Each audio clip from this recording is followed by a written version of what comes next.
Почитуван екс-министер, не знам што друго и сте очекувале, освен хаос на листата на пациенти кои очекувале да примат терапија и недостиг на скапа биолошка терапија, кога државниот ревизор ви утврдил дека планот се правел спротивно на закон, без вклучување на стручниот колегиум.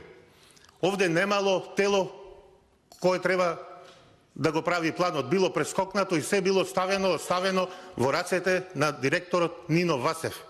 А тоа сте го дозволиле вие, бидејќи директорот Нино Васев по член 110 од Законот за здравствена заштита требало до вас да достави на 6 месеци извештај за работата, односно до Министерството за здравство, до Министерот за здравство. Во тој извештај е должен особено да достави податоци за извршениот вид и обем на здравствени услуги и за финансиското работење на јавната здравствена установа. Дали Васев до вас доставуваше вакви извештаи, дали вие ги читавте овие извештаи, дали постапувавте по овие извештаи и побаравте да ги решава Васев проблемите кои очигледно се наталожиле на клиниката. И уште едно прашање. Дали знаевте дека на клиниката, односно на листата на лица кои треба се ставени, чекаат да примат скапа биолошка терапија, била и мајката на економскиот директор на клиниката, која воопшто не и бил диагностициран канцер. Затоа се појавиле недостиг на лекови, бидејќи се давало и онаму каде што не треба, односно се овозможило.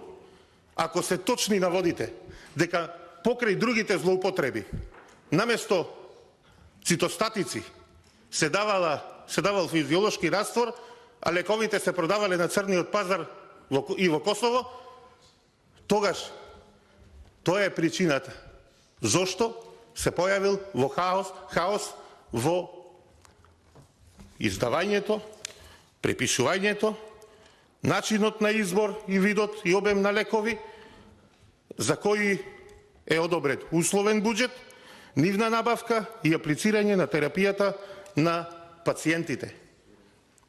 Во сите овие делови на процедурата е утврдена злоупотреба и работење спротивно на закон. Тоа сте го дозволиле вие и уште еднаш прашувам, дали чувствувате лична одговорност за ова што се случило на онкологија?